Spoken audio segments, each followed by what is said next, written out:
Senhor Embaixador, muitíssimo obrigado por estas notas preciosas e que nos vão ajudar aqui a lançar o nosso debate aqui nos próximos 40 minutos. Eu, de seguida, ia começar pela Senhora Embaixadora Dorota Baris. Senhora Embaixadora, o Senhor Embaixador Domingos Fezas Vital falou em fragmentação.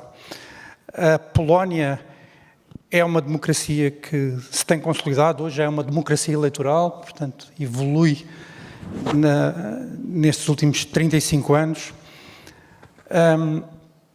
E o ponto aqui é falarmos um pouco da fragmentação versus unidade.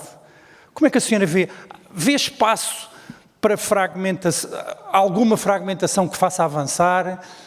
A união é imprescindível, as melhores experiências vêm da união. Gostava, se pudesse elaborar um pouco sobre este tema da união versus fragmentação. Muito obrigada pelo convite e muito obrigada pelas palavras, Sr. Embaixador, realmente de parabéns. Eu diria união.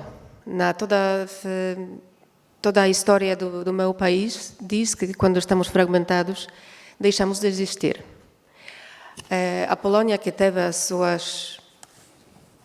Constituição no século XVIII, era a segunda no mundo, revolucionária, com divisão de 3 poderes, com o direito à votação para todos, não só a nobreza, mas não tinha o apoio dos que nesse momento decidiam. Fragmentação nos levou à inexistência no mapa mundo por 123 anos. Então, sempre na história da humanidade, quando a humanidade une-se, pode fazer coisas grandes. Desculpa. Depois da caída do comunismo, de novo, essa unidade nos levou ao crescimento.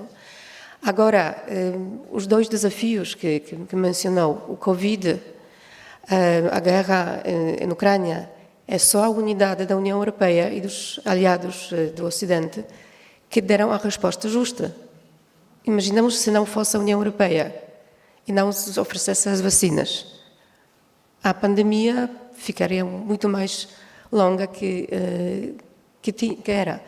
Agora, sem unidade de todo mundo, provavelmente a Ucrânia já não existiria na forma como está. Então, sim, unidade, e é isso o que vamos precisar por muitos anos.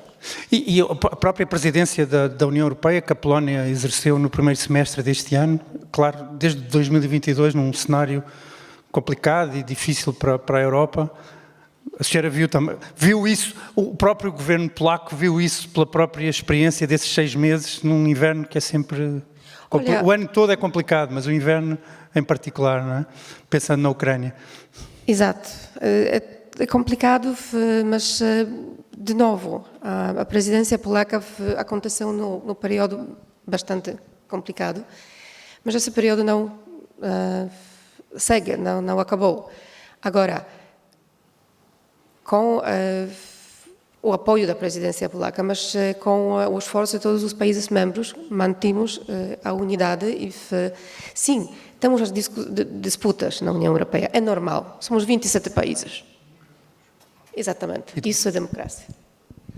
Muito bem, muito obrigado. Muito obrigado, Sr. Embaixador. E é verdade, enfim, e de vários espectros, temos democracias liberais, não é? Temos democracias eleitorais e temos uma autocracia eleitoral também, temos os 3 tipos nos 27 membros. Sr. Professor, obrigado também pela sua presença.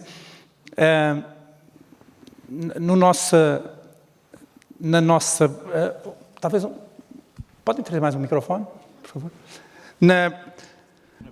Nas conversas e na troca que nos honrou na preparação, o professor apontou também como uma fonte relevante o relatório VDM, que vai um pouco na direção do que o Sr. Embaixador Domingos Fezas Vital apresentou, ou seja, há uma contração em termos do número de países e da representatividade mundial da população em termos democráticos. Mas mesmo assim, professor, o que é que o professor vê funcionar, sobretudo nas democracias liberais? Que lições é que há, apesar dessa tendência que é desafiadora, que lições é que há? O que é que está a funcionar bem? O que é que tem funcionado bem nesses casos que aparecem mais do lado das democracias liberais e das democracias eleitorais, onde Portugal hoje está inserido? Bem, antes de mais, muito obrigado pelo convite e, através de si, cumprimento também o Conselho da Diáspora e todos os restantes membros do painel, assim como, evidentemente, quem aqui está a assistir. Eu gosto muito do seu otimismo que está implícito na pergunta. De manhã é sempre bom sermos positivos. Apesar de ser terça-feira ainda, sexta-feira seria ainda mais otimista. Sim, mas... as democracias, se forem liberais, ou eu não gosto muito da expressão democracia liberal, sobretudo porque depois temos a tendência confortável para lhe associar democracias iliberais, que é no fundo a forma que conseguimos inventar para justificar sistemas que regridem do ponto de vista democrático e, se calhar, em parte também para acabarmos por os justificar. Mas vamos aceitar essa expressão. Por definição, uma democracia liberal presume-se respeita os direitos humanos, respeita as liberdades, é aberta ao mercado, gosta, no fundo, da participação dos cidadãos e, portanto, por definição, não pode funcionar mal uma democracia liberal. Nesse sentido, ela representa, tanto quanto eu consigo ver, aquilo que de melhor as comunidades humanas conseguiram até hoje fazer.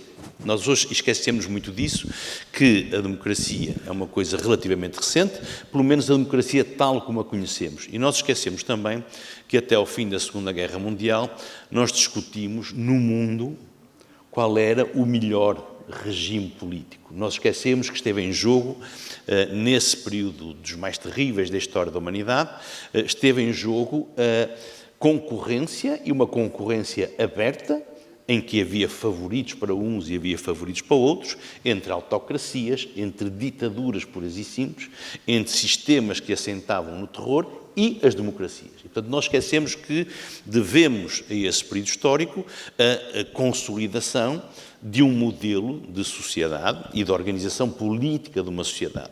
O que é hoje preocupante? Eu penso que nós esquecemos de algo que está a acontecer há bastante tempo, há mais de 25 anos. Eu acho que o fim da Guerra Fria nos colocou numa situação muito confortável, em que nós achávamos, e seguimos muito na altura, o ideário, o otimismo um pouco beato, aliás, de Francis Fukuyama, que, aliás, é milionário com um livro onde só diz tolices do ponto de vista da previsão, porque ele previa o fim da história, previa a consolidação definitiva das democracias, já veio a posteriori dizer que, afinal, provavelmente estava enganado, mas, enfim, só com os direitos de autor é também a vantagem das democracias e dos mercados abertos, ele está hoje milionário. E ele enganou-se profundamente, porque ele acreditava que com o fim da Guerra Fria, por definição, com a afirmação da globalização, nós íamos atingir um estádio como nunca tínhamos visto na história da humanidade. Um estado de liberdade, um estado de respeito pelos direitos humanos e, sobretudo, com petulância, esquecemos de que havia um elemento básico. Nós éramos menos quantitativamente. E, portanto, se nós pensarmos, e se eu perguntar se querem uma democracia em que todos os cidadãos do mundo votem, com os mesmos direitos, eu agradecia que tivessem cuidado, porque o resultado pode significar que Portugal terá, num Parlamento de 250 deputados, terá uma perna e provavelmente a maioria se fará com a China, com a Índia, com o Paquistão e com a Indonésia.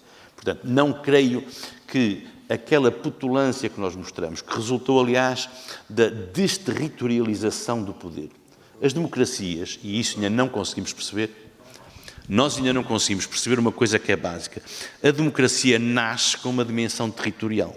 E por isso eu achei curioso que a abordagem que foi proposta para esta mesa fosse geopolítica. Geopolítica significa uma referência ao espaço e à interpretação do espaço como elemento de poder entre sociedades humanas.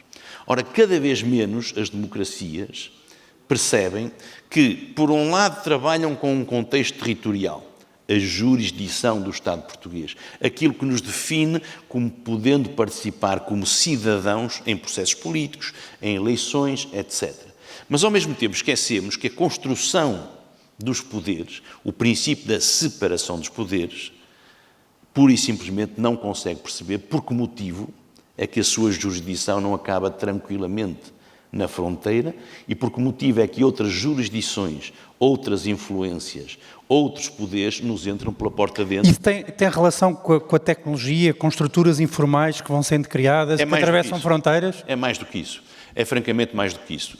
A simples circunstância de sermos membros da União Europeia, ainda não conseguimos perceber isto. Quando um governo inicia funções, os cidadãos legitimamente olham para ele exigindo-lhe aquilo que resulta dele ser um órgão de soberania.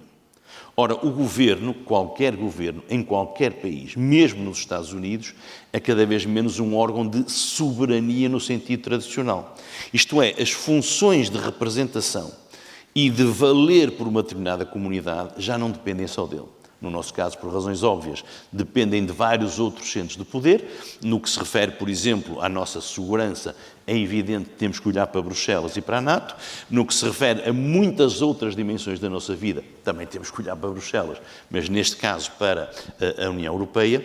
E, por isso, há hoje, e isso talvez explique o desamor atual de muita gente pela democracia, porque não associando, eu continuo a associar, fique claro, mas muita gente deixou de associar à democracia o mecanismo mais eficiente para garantir o seu bem-estar, a felicidade da sua família, o seu desenvolvimento económico e social. Ora, se deixa de o fazer, a tentação é sempre para voltarmos a mecanismos mais tradicionais, para as referências identitárias, para as referências tribais, para as referências divisivas e para as referências em que olhemos para cima. A ideia de olhar para cima é uma ideia que faz parte da humanidade. A ideia da autoridade, de alguém que por nós e em nosso nome, sem precisarmos nos preocupar com isso, pugne pela nossa vida coletiva. Enfim, lembrando aquela definição do Douglas North das instituições formais e informais,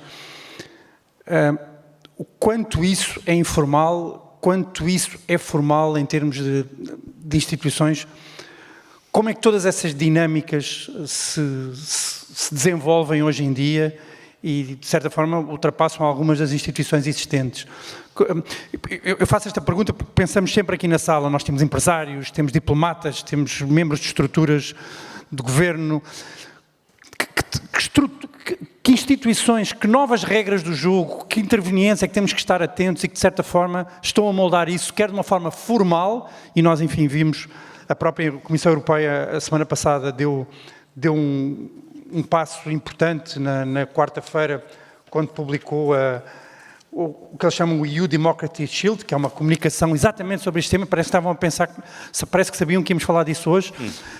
O que é informal e informal? O que é importante para nós, na sua perspectiva, professor, e antes de voltar ao embaixador Domingos Fezas Vital, entre a informalidade e o mais formal? Nós sempre tivemos instituições formais e sempre tivemos poderes informais. Eu recuso-me a falar em instituições informais. Isso é uma contradição, a meu ver, nos termos. Nós hoje temos dois problemas. Primeiro, essa influência, esses poderes informais, são hoje muito mais poderosos do que a maior parte dos Estados. Se olharmos para aquelas que são as Big Five, é comparar o respectivo orçamento e nós sentimos-nos até pequenos em Portugal, mas não é só Portugal. Muitos Estados do mundo têm um orçamento inferior e, sobretudo, quase todos os Estados do mundo têm menos capacidade de influência da vida concreta das pessoas, da sua, da minha, da senhora embaixadora e do senhor embaixador, exceto se aceitarmos viver em autarcia, uma autarcia individual. Os Estados Unidos têm hoje aqueles programas que podem acompanhar no Discovery sobre viver off the grid. Mas quem não quer andar a fugir de ursos e a ter que beber água, sei lá o quê, tem que aceitar as regras. E, portanto, esse para mim é talvez o risco mais grave para as democracias. Atenção que eu acredito mesmo que a democracia pode morrer. Não há facto humano, não há modelo de organização humano que não possa, infelizmente, fenecer. E, portanto, a grande circunstância é de percebermos de que maneira é que a podemos proteger e de que maneira é que a podemos, no fundo, adaptar a um mundo que não vai voltar para trás. É bom termos noção disso. Qual é o principal problema hoje? É que, em certas circunstâncias, o acasalamento entre instituições formais e poderes informais pode ser muito intenso. Eu não vou referir-me à fase inicial da atual presidência norte-americana, mas acho que me parece evidente que essa associação de poderes empresariais, de poderes comunicacionais, de poder político, uma legitimação autónoma para cada um deles, pode, a meu ver, ter consequências importantes. Ora, nós esquecemos quase sempre que, provavelmente tão importante como o podermos ser livres, o acreditarmos, na Europa pelo menos, há uma cultura muito mais forte, porventura, do que na maior parte do mundo, do valor fundamental dos direitos humanos. Ainda ontem estava a participar numa conferência sobre os 75 anos da Convenção Europeia dos Direitos Humanos, estava a discutir coisas muito eruditas sobre um acórdão com que agora não os vou amassar, mas a questão fundamental era a seguinte: se nós tivéssemos que considerar qual é a peça nesse sistema de proteção de liberdades que, se cair, cai necessariamente a democracia, eu diria que era a liberdade de imprensa e a liberdade de expressão. Lá iremos e temos um ponto também ligado. Acho que é mesmo, se olharmos para o resto todo, o fusível que desliga a democracia. E, portanto, é justamente nesse plano comunicacional, é no plano da formação das nossas vontades cidadãs, políticas, quanto à liberdade, quanto à necessidade de menos liberdade, quanto a mais imigração, quanto a menos imigração, quanto ao valor disto e daquilo, tudo isso desliga-se na liberdade de imprensa. E fica não democrático necessariamente, não democrático, se cair esse fusível fundamental. E a comunicação da Comissão Europeia tem um elemento importante sobre isso. Acho que eles, e de facto, estão atentos. Uma coisa sobre isso. Sim. Nós atribuímos imensa importância de palavra na União Europeia, ouça o regulamento dos serviços digitais, comunicação, com milhões de parágrafos, que aliás quase ninguém compreende. O regulamento sobre a liberdade dos média, que entrou agora em vigor em agosto. O financiamento da proteção contra as fake news e a desinformação. O financiamento que a União Europeia dá para esta dimensão da nossa sociedade é inferior, provavelmente, ao programa espanhol e luso de proteção do lince da Malcata. Eles têm lá na última página como é que querem. Eles têm lá na última página como é que acham que a governança vai funcionar. Vamos ver, mas enfim, está. Eu sou a favor da proteção do lince da Malcata, que fique claro. Obrigado. Mas gostaria talvez que, tanto como ao lince, nós fôssemos capazes de proteger e acarinhar, se acreditarmos nisso, evidentemente, o valor fundamental de vivermos em democracia. Perfeito, professor. Sr. Embaixador, o senhor falou na era do desassossego. Entre isso ser uma crise permanente ou estarmos a atravessar uma fase do que nos ajudou a preparar a sua maravilhosa exposição, como é que vê isso? Esta era do desassossego vai passar? É para ficar? É uma fase? E claro, e para passar, o que é que acha que pode ser feito? Antes de mais, aqui 2 comentários em relação ao que dizia, excelentes respostas do nosso querido professor Azeredo Lopes. Falámos um bocadinho sobre o processo de decisão na União Europeia. É uma coisa que me fez sempre muita espécie e sobretudo depois da experiência que tive em Bruxelas tantos anos, que esta ideia que se difunde com alguma facilidade de que estamos perante um sistema não democrático em que tudo se decide em Bruxelas. E as mesmas pessoas que diziam tudo se decide em Bruxelas, como se viesse dali, não é? Entram rapidamente em contradição quando dizem isto agora é o processo de decisão está muito mais complicado, porque temos as eleições nos vários Estados-membros, estamos sempre a ter novos governos e, portanto, não sabemos como é que isto tudo pode acabar. Há aqui uma contradição de base. Afinal, são os Estados-membros ou vem tudo de Bruxelas, não é? Portanto, há aqui uma desinformação. Há aqui um exercício de desinformação. Portanto, o geral das nossas populações estão convencidas de que vem tudo de Bruxelas. Vem tudo de Bruxelas, decidido pelos Estados-membros.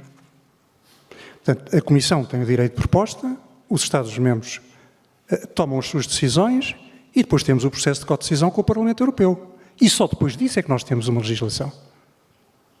Portanto, é algo que me faz sempre alguma confusão. A outra coisa é a democracia, como dizia o seu professor, a história do adjetivo sempre que se coloca à frente da democracia, não é? A democracia tem tanto prestígio que, como nós nos lembramos, ainda na altura do comunismo, nós tínhamos a República Democrática da Alemanha. E hoje temos um país, como nós sabemos, é profundamente democrático, que é a Coreia do Norte, que lá tem a democrático no nome. Portanto, houve sempre alguma necessidade de somar adjetivos quando o resultado final pode ser diminuir o conceito, como dizia o seu professor, ainda agora. Portanto, falemos de democracia, pois temos a democracia direta, representativa, etc., mas falemos de democracia. Em relação ao ser uma fase, eu julgo que na minha exposição aquilo que eu procurei demonstrar foi exatamente isto, é que há um histórico, e portanto a democracia teve várias fases, não é? E o que resultou dela, depois de cada fase que ela viveu, foi sempre uma coisa diferente daquilo que existia antes. Há determinadas conquistas, como nós hoje em dia falamos de conquistas democráticas, que só foram possíveis porque houve uma situação de crise anterior. Portanto, eu acredito, quero acreditar, o cardeal Tolentino de Mendonça acabou de sair agora com um livro magnífico, mais um, onde ele diz que a vida nos pede que saibamos, por diversas vias, que nós saibamos transformar a expectativa em esperança. E o efeito de surpresa. Ou seja, fala um pouco daqueles, o que trouxe do Covid, da crise financeira, ou seja, esse amadurecimento pós-surpresa. É isto. Nós vamos imaginar, por exemplo, que de repente temos um domínio em que a Europa está à frente de todos, que é o domínio da pesquisa científica sobre a fusão nuclear. Temos o ITER. Vamos imaginar que temos um desenvolvimento extraordinário nesse capítulo. Isso vai obrigar a uma alteração total do paradigma energético no mundo. E a Europa estará frontline. Será um ator fundamental desse processo. Pode mudar tudo, não é? Portanto, há sempre essa perspectiva do Black Swan, não é? Daquilo que não se espera e que pode acontecer. Mas voltando à pergunta que me fazia, eu acho que nós estamos, obviamente, a viver uma fase que nos coloca enormes desafios. Eu tendo a ser mais otimista do que como o engenheiro João Taborda, do que o professor Azeredo Lopes. Faço aqui algum esforço em que a minha expectativa se converta em esperança. Bom, vamos depois aqui, vamos chegar à conclusão e perceber, sobretudo, nós aqui, os distintos convidados que escolheram estar, levarmos daqui uma ou outra ideia, o que é que nós podemos fazer, qual é o contributo, nós como empresas, como diplomatas, como professores, questionar, perceber, entender o que está a acontecer para poder questionar nas horas certas e de facto não aceitar aquilo que não precisamos de aceitar à primeira reação. E o ponto que trouxe o embaixador, eu ligo também com... O senhor embaixador, a senhora gentilmente deu uma entrevista cá em Portugal, pouco depois de chegarem, que a senhora falava de que às vezes a Europa não tem noção da sua força. Ligado aos pontos que o Sr. Embaixador acabou de mencionar em termos de liderança, às vezes a Europa não tendo essa noção, não sabe perceber de como lidera, da força que tem em determinadas áreas, um pouco por estar dentro da bolha. A senhora quer elaborar um bocadinho sobre isso? Onde é que vê uma força na Europa que não é aproveitada e que pode ser melhor aproveitada nestes temas que estamos a discutir? Eu também vou me apontar ao Clube dos Optimistas. E, sinceramente, eu acho que se fizermos essa votação no mundo em pró-democracia e contra a democracia, estou bem tranquila pelo resultado. Porque não falamos que o modelo democrático nosso, como nós entendemos democracia, é apto para todo mundo, mas se a votação fosse anônima, a maioria das pessoas sim quer democracia. O fato de que moram em Índia e China e não têm essa democracia, não quer que não aspiram a ela. E um grande ponto para isso é a migração. Todo mundo quer viver na Europa. Por quê? Só nós nos criticamos muito. Obviamente, criticamos porque, primeiro, podemos criticar. Segundo, de cada crítica surge alguma inovação. É isso a nossa força também. Essa é a realidade de que todo mundo quer viver já mais na Europa que nos Estados Unidos, hoje em dia, é a nossa força. Deveríamos, talvez, concentrar-nos nesta ideia e plantarmos as perguntas: por que elas querem estar aqui? Para as razões sociais, para a segurança, para a qualidade de vida. Isso é o nosso forte. Nosso forte também são inovações e research and development. Desculpa. Pesquisa e desenvolvimento. O talento surge muito melhor na democracia. Os talentos na ditadura não se manifestam da mesma maneira. Não se manifestam da mesma maneira. Então, nós, como Polónia, completamos 20 anos na União Europeia. Portugal tem o dobro. Então, ainda lembramos-nos muito como era o país antes. E por que queríamos estar nessa União Europeia? Os valores europeus, a União, os valores europeus que, na verdade, por últimos anos do nosso outro governo, que tinha algumas tendências de mudar a realidade ao seu modelo, a União Europeia não permitiu, porque era um catálogo de valores que aceitamos na entrada. Então, todos os países passam pelas fases. Fase populista, que está presente e pode ser que vai aumentar, mas esse catálogo de valores que hemos aceitado ao entrar na União Europeia nos vão proteger também disso. Outro forte da Europa.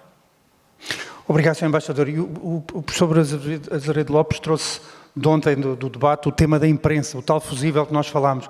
Mas, acrescentando aqui dois pilares, em termos, mais uma vez, da unidade e da consciência de liderança por parte da União Europeia, talvez se a senhora pudesse comentar sobre também a liberdade académica. De certa forma, a senhora referiu isso na questão quando falou na investigação e desenvolvimento, e a questão cultural, que também terá uma ligação com a percepção de qualidade de vida. Mas acha que estes três vértices do triângulo dão essa força à Europa que nós às vezes não nos apercebemos? Portanto, a imprensa, a liderança académica e a cultura? Eu acho que sim. Se nós vamos saber manter a união como é agora, isso vai ser uma grande base para o nosso crescimento, sim. A cultura, nós muitas vezes não reconhecemos como é importante na vida das sociedades, a cultura. A riqueza cultural europeia é basicamente única no mundo. Muito obrigado. Obrigado, Sra. Embaixadora. Sr. Professor, em relação, reservando agora os nossos últimos minutos aqui para o futuro, quem são os agentes críticos aqui? Onde é que temos de estar atentos? O que é que podemos fazer enquanto cidadãos, enquanto académicos, enquanto empresários? Enfim, o senhor acho que esse ponto é um ponto muito forte, a questão da imprensa. Pensando na tecnologia, onde é que o senhor vê os pontos de atuação em que nós aqui nesta sala podemos ter algum contributo e algum controlo? Controlo não é, mas contributo, acho que a palavra é contributo. Muito bem. Deixe-me só dizer que eu acho que não sou pessimista. Também acho que o senhor... Eu sou realista, que é um bocadinho diferente, e acho que não há coisa pior do que nós considerarmos. Eu admiro muito a esperança. Estarmos todos de acordo, seria bastante aborrecido. A esperança é uma aborrecido. grande virtude, mas eu reservo-a para a minha fé, porque infelizmente acho que é uma altura mesmo de combate pelas democracias. E quem for menos novo, sobretudo as senhoras, eu sei disso. Há profissões e há funções que morrem que nascem e que morrem. Não sei se recordam das cerzideiras, que eram aquelas senhoras com uma arte infinita, que eram capazes de compor aquelas meias de nylon das senhoras. Já não há cerzideiras. Acabaram. E, portanto, há muita profissão que desapareceu, os sapateiros qualquer dia também desaparecem, e, da mesma maneira, a função que a imprensa, como sustentáculo democrático, isto é uma coisa que vem desde o século XVIII, mas que é uma condição sine qua non para a existência de sociedades livres e esclarecidas, porque ninguém pode ser livre se estiver a ser manipulado e se a sua decisão for determinada ou por notícias falsas, ou por invenções, ou por manipulações. E, portanto, o próprio processo de decisão democrático depende desta condição sine qua non. E aí acho que não preciso de ser nem pessimista nem realista. Acho que estamos a assistir à morte previsível, e espero que a longo prazo, de uma função que nós nos habituámos a ter como adquirida, em que a ideia de mediação da informação, em que a ideia de que havia quem, com regras éticas, profissionais, preparava a informação para podermos decidir livremente, essa ideia está, parece-me óbvio, bastante em crise. E dou-lhe só um exemplo. Isto começa a perceber-se com seriedade quão grave era este problema em 2017. Logo a seguir à tomada de posse no primeiro mandato do presidente Donald Trump. Eu não tenho nenhuma fixação com Donald Trump, que fique claro, mas é um facto histórico muito interessante que ajuda a demonstrar aquilo que eu estou a dizer. E não sei se recordam que havia uma senhora que era a conselheira do presidente, entretanto depois foi varrida pela história, Kellyanne Conway, que está perante um problema. Está numa entrevista e então o jornalista pergunta: mas como é que vocês podem dizer que na tomada de posse do presidente Donald Trump estava muito mais gente do que estas questões, por estranho que pareça, têm alguma relevância? Da tomada de posse comparado com o presidente Obama. Com o presidente Obama. Eu não consigo perceber esta fixação em quem tem mais e em quem tem menos, mas pronto, é uma questão de tamanho, imagino, mas não interessa, não vou comentar isso. A verdade é que parecia óbvio, e não vou sequer estabelecer um juízo de valor sobre o assunto, que na tomada de posse, no primeiro mandato do presidente Obama, estava muito menos gente.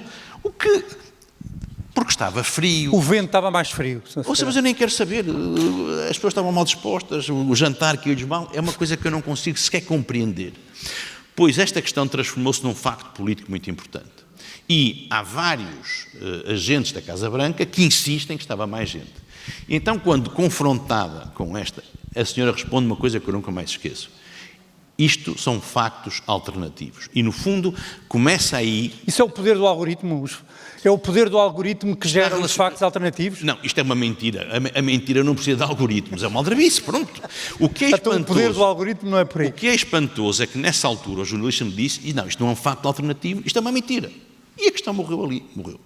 A verdade é que nós hoje rimos com isto, mas nós hoje deglutimos e modificamos o nosso comportamento com factos alternativos. Isto porquê?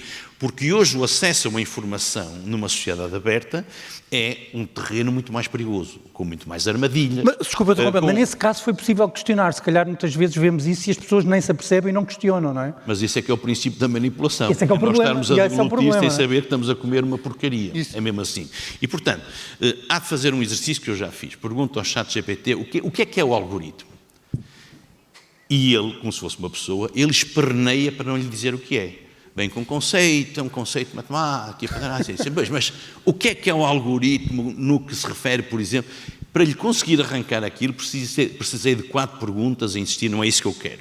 Até que ele acabou por dizer: o algoritmo aplicado às redes sociais, que já agora são aquelas que são consumidas por 85% dos jovens na União Europeia, 85% dos jovens vão às redes sociais procurar a informação, aquilo de que precisam para julgarem que estão informados.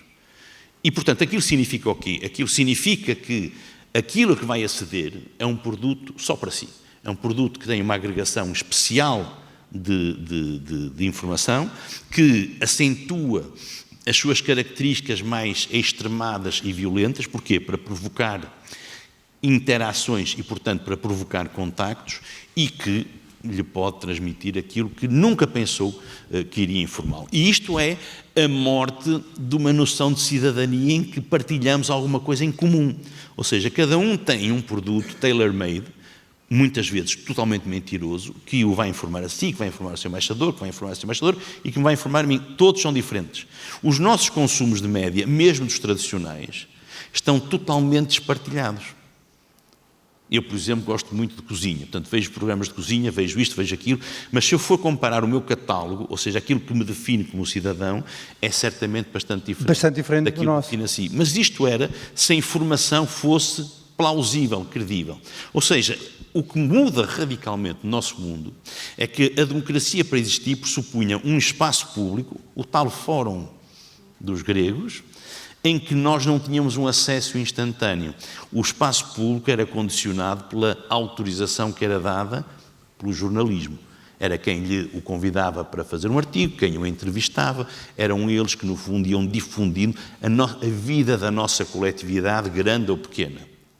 Hoje em dia, o espaço público é universal.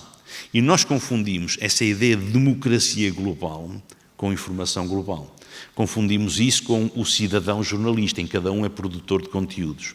O que isto significa é o quê? É uma cacofonia monumental, em que depois os próprios poderes instituídos passam a tomar decisões, por vezes fundamentais, Com base na palavra que eu mais odeio, que é as percepções. Nós já não estamos a discutir nós não percebemos o seguinte, que ao decidirmos com base em percepções, em questões fundamentais da nossa vida coletiva, nós já estamos a viver numa espécie de mundo de Matrix. O Matrix, como se recordam, tinha a realidade e tinha o mundo em que toda a gente vivia. E para saber o que era a realidade, era preciso tomar aquela pílula vermelha, recordam-se, que era, aliás, bastante dolorosa.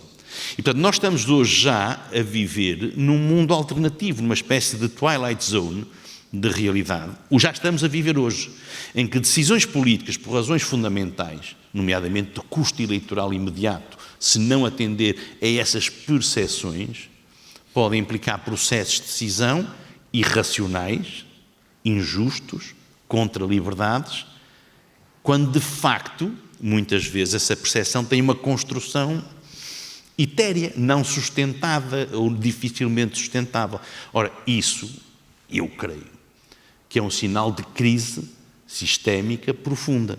Quando eu não consigo aceder a conteúdos verdadeiros, quando eu passo a sustentar-me em percepções que eu próprio também construo como pessoa limitada, sou uma pessoa limitada, sou uma individualidade, quando eu renuncio a uma dimensão coletiva de factos e dados, de coisas que partilhemos. Se nós pensarmos o seguinte, o que é que nós hoje sabemos conscientemente que temos em comum com os nossos concidadãos? O que é que nós dizemos? Isto é o que me define, isto é que me faz a pertencer a um grupo, isto é que me faz acreditar na democracia, isto é que me faz acreditar na necessidade de participar em atos eleitorais, isto é que me faz acreditar que respeito o poder instituído porque ele tem uma legitimidade democrática, mesmo que não seja aquela em que eu me reconheço. Muito obrigado, professor. Sr. Embaixador, questionarmos factos e dados e sermos mais viciados, no bom sentido, em questionar factos e dados, é a forma de não deixarmos que a tecnologia ande um passo tão longo à frente? É, eu acho que é. Eu gostei muito da expressão que o Sr. Professor acabou de usar, de luta. Eu acho que nós temos que lutar pela democracia, absolutamente. E não nos podemos render à ideia de que a tecnologia vai ocupar o espaço e nos vai retirar a possibilidade de atuar, não é? Era um bocadinho isto que eu queria dizer também quando concluí a minha intervenção, não é? Neste momento nós ainda podemos fazer alguma coisa e somos chamados a fazê-lo. E trouxe um exemplo bastante concreto, que a tecnologia, não nos devemos resignar à tecnologia, porque parece que ela ainda aprende connosco, não é? De alguma maneira. Mas quer dizer, ontem o Sr. Ministro de Estado dos Negócios Estrangeiros, quando falou disto, terminou dizendo que não tinha resposta. Não sei se recorda disso. Portanto, que estávamos a viver uma nova situação para a qual ele não encontrava uma solução evidente. Não encontrava uma solução evidente. Eu julgo que, porque o fenómeno das redes, há que tentar compreendê-lo, até porque as redes muitas vezes trazem-nos coisas importantes. Eu tive acesso a muita coisa, a muita informação, a muitos projetos, a muita atividade de várias personalidades extremamente meritória, não é? Mas porque o sucesso das redes também é porque as pessoas que lá estão sentiam que o que estava antes não permitia que exprimissem a sua opinião, que as ideias que tinham fossem conhecidas, etc. Portanto, há que analisar as razões para perceber como combater. E o que me parece que é extremamente importante é ser capaz de denunciar quando é falso, mas denunciar com argumento, com factos. Contra facto. E depois ser capaz de propor soluções. Muito obrigado. Muito obrigado, Sr. Embaixador. Sra. Embaixadora, estamos aqui, infelizmente, a acabar o nosso tempo. A senhora tem a experiência e o seu país de uma vizinhança, e de eventos na vizinhança muito desafiadores. Como é que vê toda esta discussão, todos estes temas, num contexto para além das fronteiras da Europa? Ou seja, a senhora tem uma experiência também no Brasil, temos os temas da vizinhança imediata da União Europeia. Voltando à sua ideia de unidade, toda esta questão, como é que tudo isto deve ser expandido para fora da Europa? Quais são as parcerias que a senhora vê que são importantes e que podem trazer um benefício para dentro do espaço da União Europeia? Eu só queria comentar um pouco que, sim, vivemos uma fase bastante interessante e desafiadora, porque a democracia transforma, mas não dá volta atrás. Nós não vamos voltar ao status que tínhamos antes das tecnologias. Então, o que precisamos é saber viver com elas. O que precisamos são as novas pessoas com novas ideias de como aplicar essas tecnologias a favor de nós. Talvez deveríamos nos enfocar em distinguir o que é falso e verdadeiro já da escola primária. Ensinar as pessoas de saber ler a informação e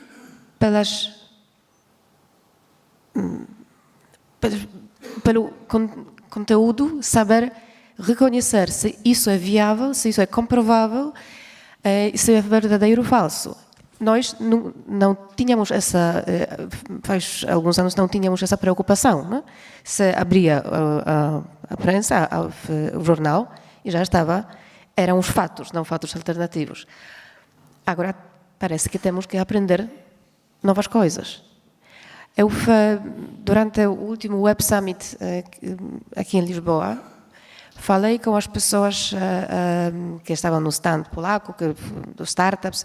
Falei com uma pessoa jovem e ela me racontava do que estava fazendo em polaco. Juro, não entendi nenhuma palavra.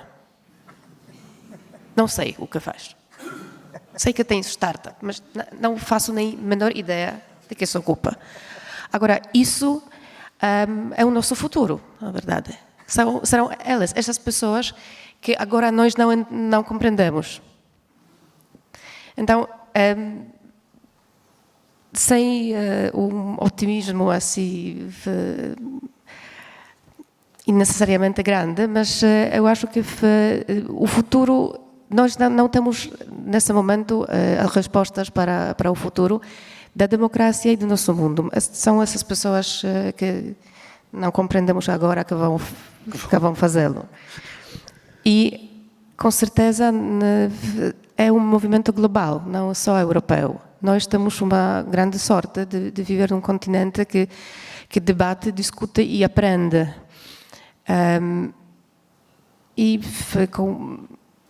Mas também transforma, né? Todo mundo transforma. Depois da eleição nos Estados Unidos, nos despertamos numa realidade diferente. Na realidade que nós, como Europa, temos que pegar mais responsabilidade, por exemplo, na segurança. Amanhã, quem sabe, em que mundo vamos despertar. Mas, com certeza, somos um ator relevante e podemos influenciar esse passo de democracia também no mundo. Vamos a isso, Sra. Embaixadora. Muito obrigado. Foi uma honra enorme trabalhar convosco. Quero agradecer o tempo que dedicaram e a falarem comigo, a prepararem os vossos contributos. Parece que vale a pena questionar mais. Liberdade de imprensa é importante e não é só uma responsabilidade da imprensa. E os algoritmos também aprendem, portanto não nos vamos desistir, seja ir para a Praça de Espanha, seja vir para a Nova. Os algoritmos também aprendem connosco, não vamos entregar o jogo. Obrigado, foi uma honra, obrigado.